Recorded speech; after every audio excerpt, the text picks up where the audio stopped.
28 December 2025 আজকের দিনে কোন কোন রাশির বন্ধুদের ক্ষেত্রে দাম্পত্য জীবনে শুভফল প্রাপ্তির সুযোগ বেশি থাকছে সে সম্পর্কে আলোচনা। মেষ রাশির বন্ধুদের ক্ষেত্রে দাম্পত্য জীবনের উষ্ণতা এবং বোঝাপড়া অত্যন্ত ভালো থাকছে আজকের দিনে। দুপুরের পরে ভুল বোঝাবুঝি হতে পারে, খেয়াল রাখতে হবে। বৃষ রাশির বন্ধুদের ক্ষেত্রে কমলতা, স্থিরতা, বেড কমফোর্ট থাকবে, তবে জেদি মনোভাবের জন্য সমস্যা তৈরি হতে পারে। মিথুন রাশির বন্ধুদের দাম্পত্য জীবনে আনন্দ কথোপকথন ভালোই হতে যাচ্ছে আজকের দিনটায়। দাম্পত্য জীবনের ক্ষেত্রে কাম করাও থাকবে, কিন্তু বিভ্রান্তির শিকার হতে পারেন। দুপুরের পরে সতর্কতার দরকার। কর্কট রাশির বন্ধুদের ক্ষেত্রে আবেগীয় মজবুত একটা জায়গা তৈরি হতে যাচ্ছে। তীব্র যৌন আবেদন আপনাদের মধ্যে থাকবে, তো সেটা একটু আপনাদের দেখে চলতে হবে।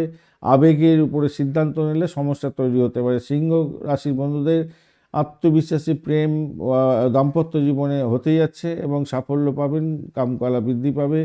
দুপুরের পরে অহংকার বোধের কারণে সমস্যা তৈরি হতে পারে। কন্যা রাশির বন্ধুদের ক্ষেত্রে আজকের দিনটা স্থিরতা আসবে, বাস্তবে প্রেম, দাম্পত্য প্রেম যেটা বলে সেটা হতেই যাচ্ছে আজকের দিনটা।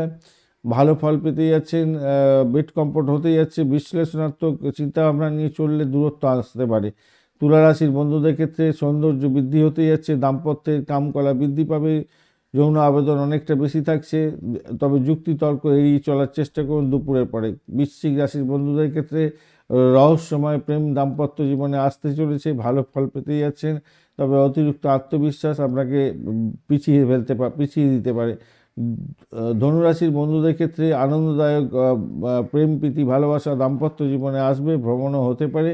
দুপুরের পরে একটু সতর্কতার দরকার আছে। মকর রাশির বন্ধুদের ক্ষেত্রে স্থিরতা থাকছে, দাম্পত্যের ক্ষেত্রে শুভত্ব বৃদ্ধি পেতে যাচ্ছে। আজকের দিনে দায়িত্ব বাড়বে আপনার ক্ষেত্রে, ভালো হতে যাচ্ছে, কামকলা থাকবে ভালোই। কুম্ভ রাশির বন্ধুদের ক্ষেত্রে সকালবেলা দাম্পত্যের ক্ষেত্রে নতুনত্ব আসবে, আনন্দ থাকছে এবং আপনাদের ক্ষেত্রে যৌন আবেদন অনেকটা বেশি থাকছে, তবে দুপুরের পরে বিভ্রান্তির শিকার হতে পারেন, খেয়াল রেখে চলতে হবে। মীন রাশির বন্ধুদের ক্ষেত্রে কমলতা এবং হৃদয় জোড়া আনন্দ লাভ হতে যাচ্ছে দাম্পত্য জীবনের ক্ষেত্রে, এবং দুপুরের পরে ভুল বোঝাবুঝি যাতে না হয় খেয়াল রাখবেন, তাহলে দাম্পত্য কামকলা বৃদ্ধি পাবে। ধন্যবাদ বন্ধু, ভিডিওটি দেখার জন্য। লাইক, শেয়ার, কমেন্ট অবশ্যই করবেন। এই ধরনের ভিডিও পেতে অবশ্যই চ্যানেলটি সাবস্ক্রাইব করে রাখবেন বন্ধু। সঙ্গে থাকুন, ভালো থাকুন।